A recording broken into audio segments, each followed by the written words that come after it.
Hola, muy buenos días, tardes, noches o madrugadas tengan ustedes. Este video está hecho precisamente para personas que están estudiando la carrera de psicología. Quiero hablarles sobre la especialidad o la maestría de neuropsicología. Imprescindible que entendáis. Los neuropsicólogos, no hablo de neurociencias, psicobiólogos y neurohistorias. Los neuropsicólogos no pretendemos explicar la conducta desde el cerebro. Pretendemos que la conducta nos cuente cosas del cerebro, que son dos cosas distintas. El neuropsicólogo es una herramienta, o es un profesional, mejor dicho, y sirve como herramienta también para el trabajo multidisciplinar. En muchos centros, muchos servicios de neurología ya son conscientes de la necesidad de tener a un neuropsicólogo en su equipo. Todos conocemos casos, por ejemplo, como el doctor Jesús Martínez, ¿vale?, el neurocirujano que opera en paciente despierto, que es una eminencia a nivel internacional, que tiene neuropsicólogos en su equipo. Algo que antes en quirófano era impensable. ¿Qué hacía un neuropsicólogo ahí? ¿Investigar como mucho o estorbar? ¿Qué va? Somos vitales para el trabajo en la cognición, sobre todo en paciente despierto. Entramos un poco en... De neuropsicología. Es una carrera, una maestría o especialidad relativamente nueva. Empezó a tener como un avance significativo a partir de 1970, un reconocimiento. Han pasado los años y conforme han pasado esto, se ha ido estudiando más y desarrollando nuevas técnicas para que se puedan detectar enfermedades cerebrovasculares. Y es una carrera multidisciplinaria, es decir, que se trabaja junto con los neurólogos, los estudios de imagen especiales como la resonancia magnética, como el electroencefalograma, y se busca, más allá de un diagnóstico, el que tengan una calidad de vida mejor los pacientes que pasan por este tipo de enfermedades y también sus familias. Es muy importante esto, ya que antes se creía que pues a lo mejor una persona que tenía Parkinson ya no iba a tener ninguna solución y que no había nada que hacer. Y si bien es una enfermedad que no tiene una cura, sí puede haber formas de sobrellevar esta enfermedad y también de que no vaya avanzando tan rápidamente en algunos casos. Es muy importante decirles que esta carrera pues se requiere de un papel ético importante, en el sentido de que hay que pues proteger la confidencialidad de los pacientes y también ser honestos en nuestras investigaciones. ¿En qué puede trabajar un neuropsicólogo? Bueno, puede trabajar precisamente en clínicas, también como investigador o también en docencia, para enseñar a otros acerca de estas técnicas. Se utilizan técnicas también nuevas, como ya dije, es una carrera que es moderna, por así decirlo. Es un señor de 55 años que no tiene antecedentes previos relevantes. Él nota que le cuesta más prestar atención. Su familia se queja de que tienen la impresión de que habla un poco peor que antes. Un empresario con muy buen nivel educativo. Y le pido esto: que me salude como un soldado y que me pida silencio. Y ahora le he dicho: pídeme silencio, y hace esto. Paso para no encallarnos aquí. Mirad si podemos poner el volumen en esta, porque aquí le insto a que repita una oración simple. El astrónomo contemplaba las flores. El astrónomo.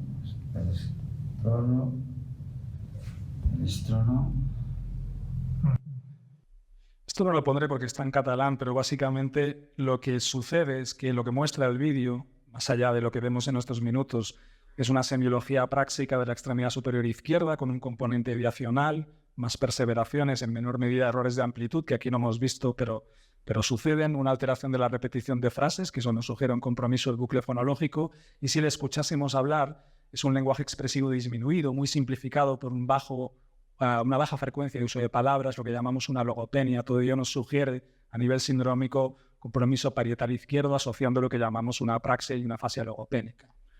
Si miramos la imagen del paciente, nos enseña lo que nosotros desde la conducta ya hemos inferido que le sucede al cerebro y que en realidad lo que nos está indicando es lo que sindrómicamente ya habíamos estimado a nivel de diagnóstico etiológico, y es que esto es una enfermedad de Alzheimer de inicio temprano, una presentación típica de afasia progresiva primaria logopénica. ¿Por qué cuento esto?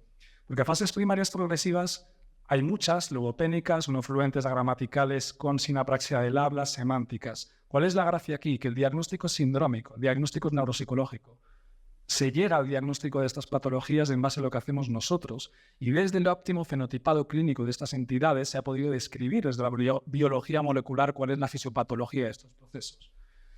Este es un señor que dicen tiene un Parkinson desde hace 3 años y le pasa esto mientras yo estoy hablando con él en una tarea de memoria. Hay una palabra que es un tipo de zapatos. ¿Cuál sería? Zapata. Copia esta figura de esta manera.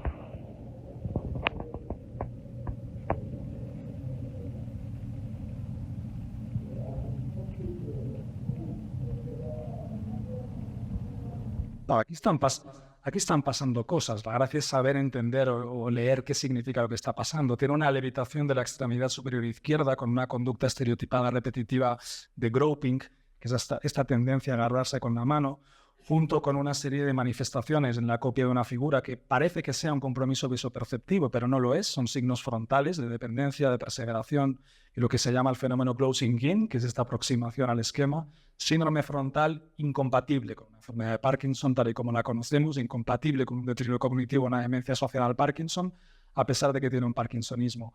¿Qué tiene esta persona? Lo que ya nos intuye la exploración neuropsicológica y lo que vemos a través de la conducta. Hay una atrofia mesencefálica asociando el signo del colibrí, veis el mesencéfalo que parece un pajarito con una atrofia frontal. Esto es una presentación frontal de lo que se llama una parálisis supranuclear progresiva. Es una taupatía, un tipo de enfermedades. Problema: fenotipos clínicos de taupatías hay una infinidad y todos los que aparecen marcados con una flecha naranja se presentan como un trastorno cognitivo y o conductual. Es decir, solo se puede llegar a su diagnóstico desde la exploración neuropsicológica. No hablamos de neurología, no hablamos de psiquiatría, es estrictamente psicología, en este caso neuropsicología. Y para terminar, una pregunta al aire y tenemos todo el día para comentarlo. ¿Quién o qué explica esta manifestación neuropsicológica? Pobre Tanqui. Pon el audio, por favor. Le han pedido que haga esto con la mano izquierda. Y ahora no le... Y ahora con la derecha.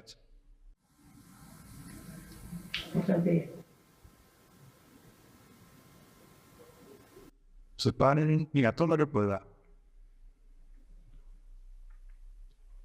Ahora nos cuenta lo que le pasa. Sí, yo le hablo a la mano. ¿Y por qué le habla la mano? Si te va a hablar a alguien.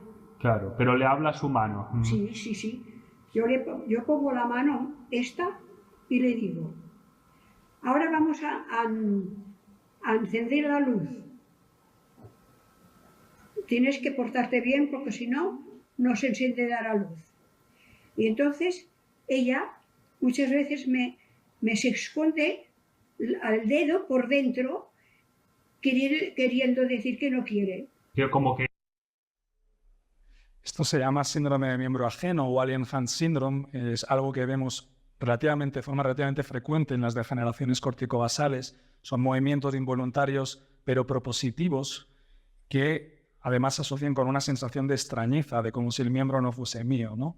Hay una clara disociación en el síndrome de alien hand entre la acción e intención y el sentido de agencia. Esto no me pertenece, pero lo que es una pregunta, yo creo, fascinante, y con esto termino la charla, es ¿quién o qué provee de voluntad a este miembro? Que os aseguro en ocasiones es capaz de hacer conducta tremendamente compleja. Neuropsicología clínica implica mucho más.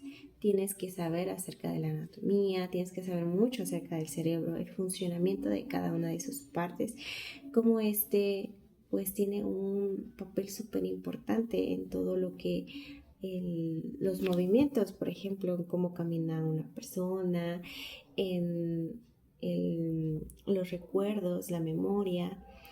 También acerca de, por ejemplo, cómo huele incluso, o sea, cómo percibe el olor, algunos olores. Todo eso tiene que ver y está conectado con lo que tenemos aquí en nuestro cerebro. Y, por ejemplo, El cerebro generalmente se divide en diferentes partes. El tronco cerebral consta de 3 partes: la médula oblonga, la protuberancia anular y el cerebro medio.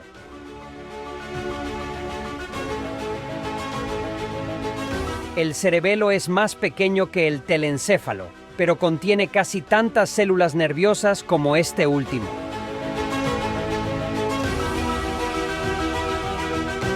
Al igual que el cerebelo, el telencéfalo tiene un hemisferio izquierdo y otro derecho. Los 2 hemisferios están divididos en zonas. El surco central, representado aquí en rojo, separa el lóbulo frontal del lóbulo parietal. También hay un lóbulo temporal y un lóbulo occipital.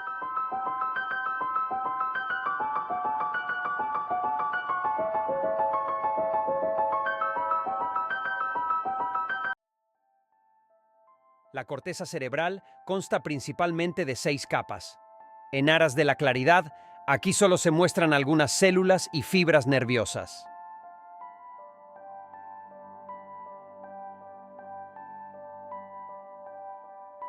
En determinadas circunstancias, estas células nerviosas pueden morir. Es el caso de enfermedades como el Alzheimer. La degradación progresiva de las células nerviosas hace que el cerebro se encoja con el tiempo. Los síntomas más comunes son falta de memoria, problemas de orientación y dificultad para aprender nueva información.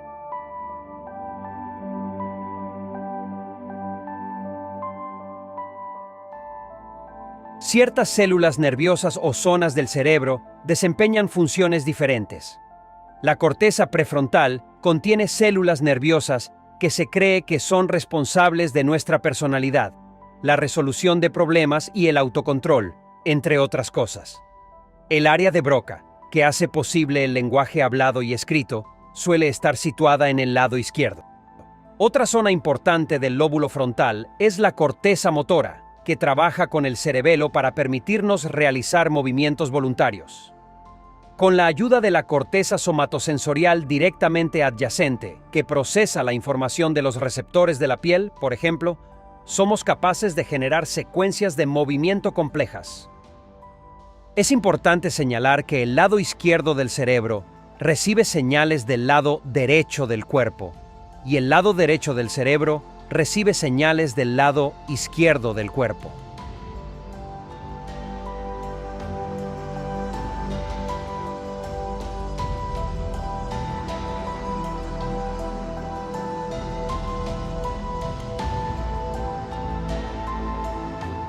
Dentro del cerebro también hay grupos de células nerviosas que realizan tareas muy específicas.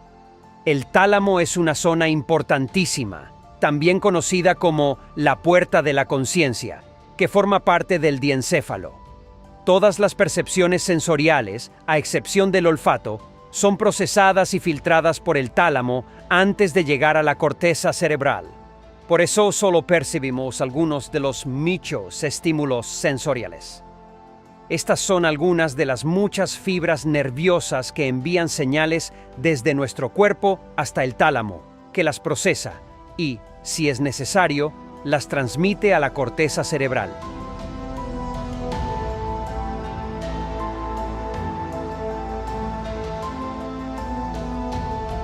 El cerebro tiene fibras nerviosas que van de un lado a otro, para que los 2 hemisferios cerebrales puedan comunicarse entre sí. Estas fibras nerviosas se conocen como cuerpo calloso. El cuerpo calloso, del tamaño de un pulgar, sirve para el intercambio de información y la coordinación entre los 2 hemisferios cerebrales. Así, la mano izquierda sabe literalmente lo que hace la derecha. Veamos otras áreas del cerebro que son responsables de tareas muy específicas. Una zona muy importante es el hipotálamo, probablemente el centro de control más importante del sistema nervioso autónomo. La correcta regulación de la temperatura y la tensión arterial es tarea de esta región del cerebro. El hipotálamo también controla la sed y el hambre. El sistema límbico se encuentra en las profundidades del cerebro y está formado por el hipocampo, la amígdala y el fórnix, con los cuerpos mamilares en el extremo anterior. El hipocampo es responsable de la formación de la memoria. Si el hipocampo se extirpa o se destruye, las personas son incapaces de almacenar nuevos recuerdos. La amígdala se utiliza sobre todo para almacenar información relacionada con el peligro.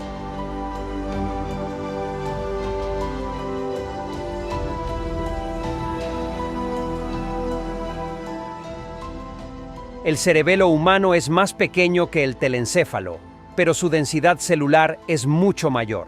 Al igual que el telencéfalo, el cerebelo tiene materia blanca y gris. Las células nerviosas más importantes del cerebelo son las células de Purkinje, que pueden considerarse las neuronas más complejas de todo el sistema nervioso. Gracias a sus células nerviosas, el cerebelo es capaz de transformar los movimientos planificados por el cerebro en secuencias coordinadas de movimientos.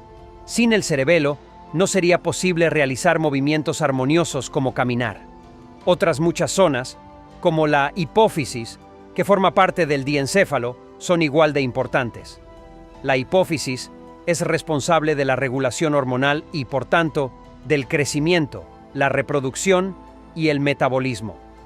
Además de la hipófisis, situada en la parte frontal del cerebro, está la glándula pineal, también conocida como epífisis cerebral. La glándula pineal segrega una hormona llamada melatonina. La melatonina se produce en la oscuridad y, por tanto, influye en nuestro ciclo sueño-vigilia. La razón por la cual elegí esta carrera fue porque leí el libro Cerebros Rotos del Dr. Saúl Martínez Horta. Y la verdad es que me llenó de mucha emoción el saber que es algo, esta carrera es algo muy humana. También trabaja, pues sí, con momentos muy difíciles en los que está pasando un paciente, en el que, pues, algunos dicen, pues, cuando hay un diagnóstico, pues, afirmativo en alguna de estas enfermedades, cómo lo toman muchos pacientes, ¿no? Algunos, pues, obviamente al principio es un balde de agua fría, como si te caía un balde de agua fría, el dolor y el decir, no, pues entonces si ya tiene una enfermedad, pues ¿qué se hace? No hay nada que hacer. Pero en realidad sí hay cosas que hacer. Y también llega a ser algo más empático, porque ya cuando nosotros sabemos cómo está funcionando el cerebro, tiene mucho que ver con cómo sentimos las cosas, cómo recordamos, en todo lo que somos. Es allá cuando podemos darnos cuenta, ¿no? Por ejemplo, hay gente que está enferma, tiene algún tipo de estas enfermedades y llega a decir, no, pues es que yo nací en Italia y yo fui una artista y casi fue Picasso, y entonces tiene una historia tan creativa e imaginativa, y muchos dirán, ay, está loca, esta nada más quiere impresionar, ¿no? Pero no, pasa algo con ello, y es que estos pacientes en realidad no están mintiendo, porque no tienen el deseo de mentir, no tienen esa intención de mentir. Ellos realmente lo están viviendo. ¿O qué tal con aquella persona que, por ejemplo, sí, bien, a lo mejor por el abuso de sustancias ilícitas, llega a tener sueños vívidos, tan vívidos, que es como si fueran reales, acerca, por ejemplo, de abusos y demás, y la gente piensa que toda esa historia se la está inventando, pero en realidad no saben que el paciente lo está viviendo, ¿no? Y, por ejemplo, hubo por ahí un caso clínico de una paciente que se gastó todo su dinero y todos sus recursos en comprar zapatos. ¿Y eso qué tiene que ver? Bueno, tiene mucho que ver porque ella tenía una enfermedad, tiene una enfermedad precisamente de este tipo. Por ejemplo, la gente que sufre de epilepsia y llega a tener un daño neuronal, también cuando está muy avanzado este daño, es que se pierdan algunas funciones, ¿no? Pero hay también unas otras opciones para poder evitar esto. Y que esta persona pues llegue a tener, si se atiende a tiempo, pues una mejor calidad de vida, el que pueda llegar a alcanzar sus sueños, todas estas cosas. También podría ser muy triste porque ves a los pacientes que están destrozados y su cerebro está roto, ¿no? Hay una película que va haciendo esta actividad, esta tarea, vi y se llama Despertares, los despertares, y hablaba acerca de precisamente pacientes que sufrían algún tipo de enfermedad. Ellos casualmente podían agarrar, por ejemplo, una pelota, si se la aventaba, tenían como reflejos, ¿no? Pero este doctor Oliver fue más allá, ¿no? Quiso buscar una cura. Y aunque este doctor es neurólogo y no es un neuropsicólogo, sí se interesó, fue muy humanitario con estas personas. Entonces, pues de eso se trata también. Se trata también de trabajar en equipo. No es que exista una especialidad mejor, no es que exista que digan, no, pues es que sin mí no se podría, no. Al contrario, somos un cuerpo y todas estas partes, por ejemplo, todos nuestros dedos, pues llegan a ser muy importantes, de forma de que si falta uno, pues se me haría muy difícil agarrar algún objeto, ¿no? O se me complicaría. Sí se puede, pero se complicaría. Todos tienen un objetivo, todos tienen una función y un papel muy importante en precisamente el tratar estas enfermedades. Y pues también me gustaría contarles que esto nace porque estaba yo como cuidadora, cuidando a un paciente con Parkinson, y este paciente no habla español ni tampoco habla inglés. Entonces, pues muchas veces se dejaba ahí al abandono. Sí, se le daba todo lo que necesitaba, comida, se le bañaba, todo tenía, ¿no? Pero, ¿qué pasa con el acompañamiento emocional? ¿Cómo podríamos conectar con él, ¿no? Y es que finalmente uno recuerda, hay cosas que nunca se olvidan en nuestra memoria. Y uno de ellos, pues, es que si tu idioma de origen fue español y tú aprendiste inglés, y así tus hijos hayan sido estadounidenses y ellos hablan inglés, cuando tú tienes algún tipo de esas enfermedades, el idioma que vas a hablar es el idioma que tú conoces al derecho y al revés, con el cual creciste, por ejemplo el español, ¿no? Entonces, pues este paciente llegaba a tener estas reacciones como de enfado al ver o al saber que nadie le está entendiendo, ¿no? Entonces, ¿qué se pueden hacer al respecto? No, pues de esto vamos a aprender, de esto y muchas más cosas, ¿no? Una de las desventajas, por ejemplo, es que se hacen muchas pruebas que podrían ser infinitas, ¿no? Y una de estas requieren de mucha atención y también de esfuerzo por parte del paciente, de que tengan ganas de hacer estos ejercicios. Y cuando tienen depresión o tienen algún problema que pues no son tan, cuando dices el paciente no coopera, estas pruebas llegan a ser un poquito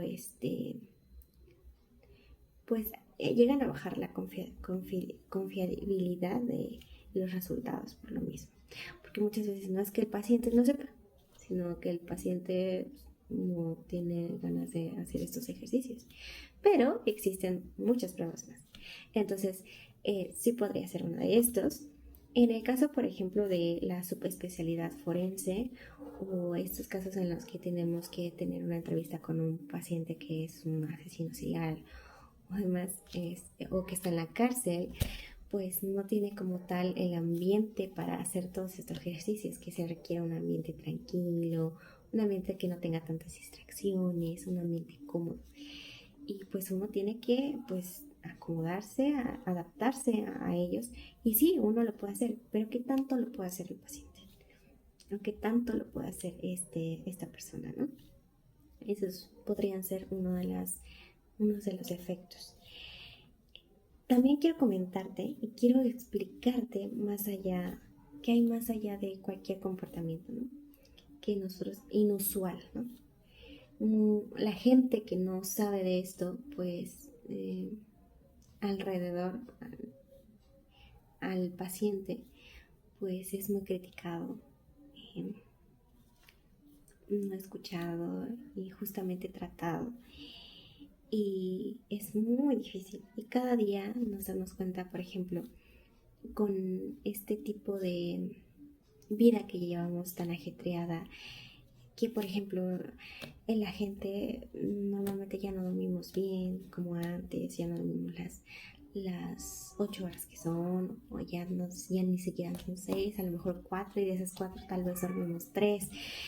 ¿Cómo llega a esto a perjudicar nuestra salud cerebral, por ejemplo? Pues tiene mucho que ver, ¿no? ¿Qué pasaría si seguimos llevando este tipo de vida en unos años? Bueno, yo creo que la neuropsicología es algo muy importante, algo que también no es tan reconocido, por ejemplo. Por ejemplo, la gente que dice, ¿sabes qué? Pues que está enferma y dice, es que me duele mucho el cuerpo, o es que, por ejemplo, tengo diabetes, tengo hipertensión, pues llevan al médico internista, ¿no? Si ya tiene insuficiencia renal, pues se van al nefrólogo. Pero, ¿qué pasa con los neuropsicólogos? No hay mucha información acerca de esto, no hay mucha esta cultura de que la gente sepa acerca de estos especialistas. Y es muy importante dar este tipo de información y pasarla de una u otra. Entonces, yo creo que eso es muy importante para esta carrera y para que siga avanzando más.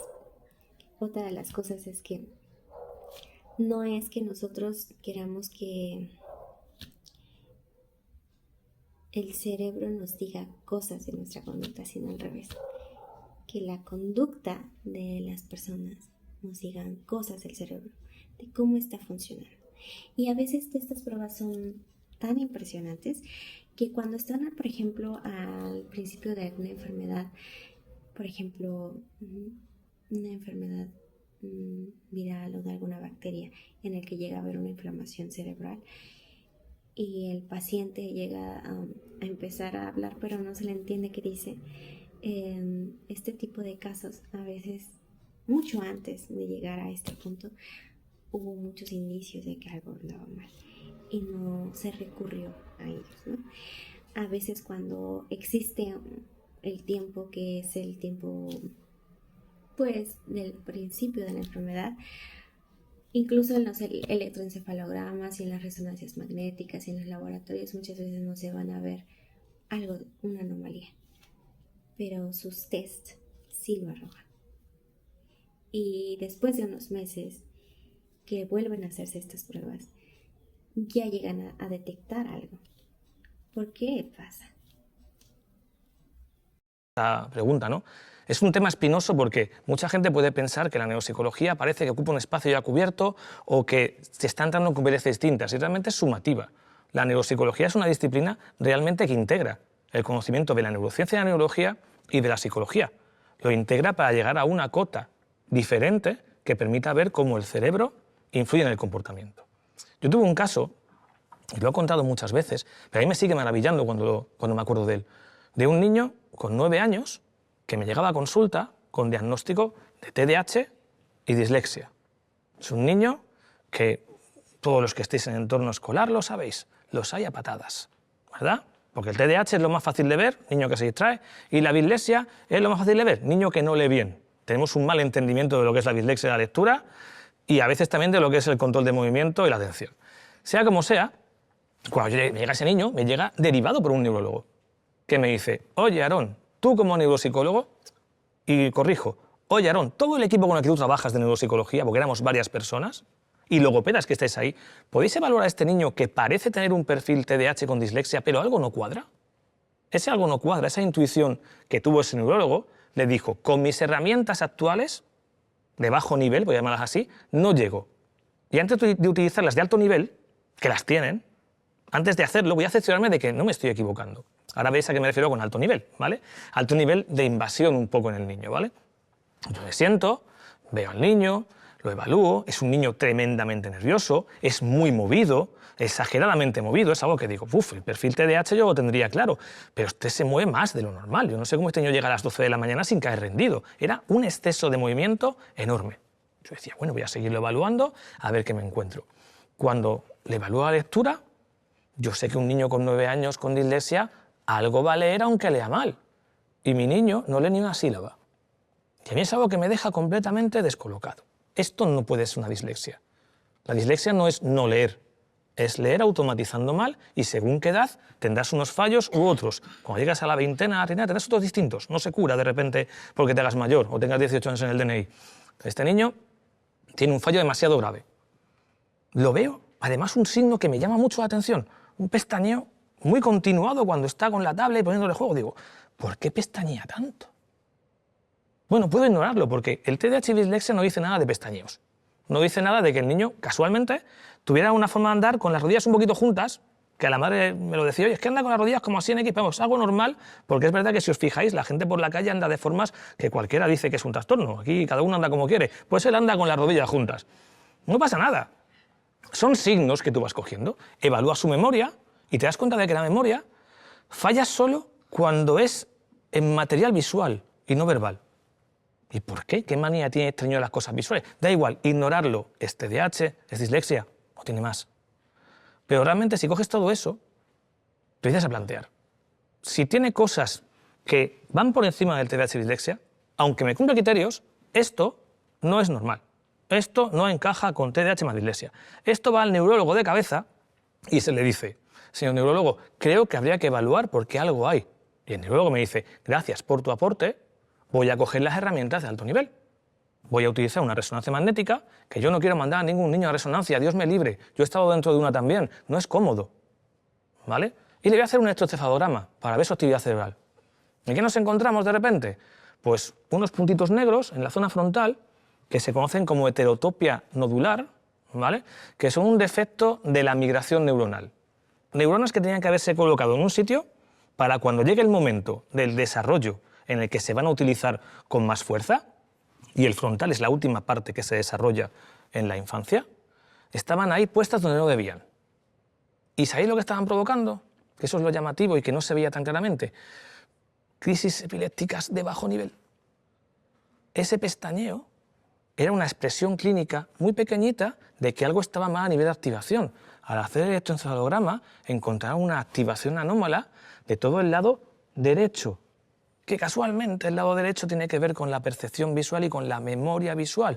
Ay, vaya, cuadraba todo bastante bien. Y hay dos cosas más interesantes. Cuando buscas, porque no te queda otra que informarte, ves que las heterotopias frontales tienen muchísima relación con dificultades, casi la imposibilidad de aprender a leer. Todo va cuadrando perfectamente, pero hay un problema. Cuando tú ves esto y tú te informas, sabes que las heterotopias frontales se suelen encontrar en los niños a partir de los 12, 13, 14, cuando empiezan las crisis epilépticas severas. Severas y farmacoresistentes. Esto es, te doy el fármaco y no va a funcionar. Pero lo hemos encontrado con 9 años, no con 12, no con 15. Porque cuando lo encuentras con 15, generalmente hay que operar. Hay que abrir ese cerebro y sacar eso no es buena idea, eso no le gusta a nadie, ¿vale? Pero como lo encontramos antes, nuestro neurólogo, que es muy bueno, y es una auténtica máquina, dice, yo a este niño no voy a dar el fármaco esperable para el TDAH. Yo voy a dar el fármaco esperable para una epilepsia. Y que trabajen los neuropsicólogos con él, la lectura, el control de impulso, todo lo que está fallando, que ese cerebrito no ha conseguido construir. ¿Qué pasa a los 3 años? Pues que el niño tiene una mejora espectacular a nivel de lectura, tiene una mejora espectacular a nivel de control de impulso. No digo que se haya curado de su descontrol, sigue teniendo descontrol, ¿vale? No digo que lea como un niño de 12 años, lee como uno de 8, me vale, estamos empezando, ¿vale? Pero sobre todo lo que llama la atención un montón al neurólogo es que al hacer electroencefalograma a los 12 años ya no ve el foco epiléptico. Y diréis, ¿qué ha pasado? Pues que el cerebro, si lo entendemos, si sabemos lo que le está pasando y sabemos darle lo que necesita, sigue su curso. ¿Y su curso cuál es? Ir desarrollando ese lóbulo frontal, saltándose esas heterotopias, formando unas redes, porque ya no está el ruido de fondo de la epilepsia. Y entonces ha aprendido a vivir con esas heterotopias funcionando bastante mejor y seguramente sin el riesgo de una operación. Y eso, claro, eso no lo consigue un neuropsicólogo solo, solo consigue un neuropsicólogo, otra neuropsicóloga, otra más, otro neurólogo, todo un equipo de trabajo en el que tiene que haber neuropsicólogos, por supuesto, pero que te demuestra que al final en sanidad la fuerza la hace el grupo de trabajo interdisciplinar o transdisciplinar, como queráis llamarlo, más que un profesional aislado. Entonces necesitamos que nosotros los neuropsicólogos estemos ahí para detectar estas cosas, que digo, son casos muy puntuales, pero son casos en los que te lleva la sensación de que has hecho algo muy importante por un niño y por una familia.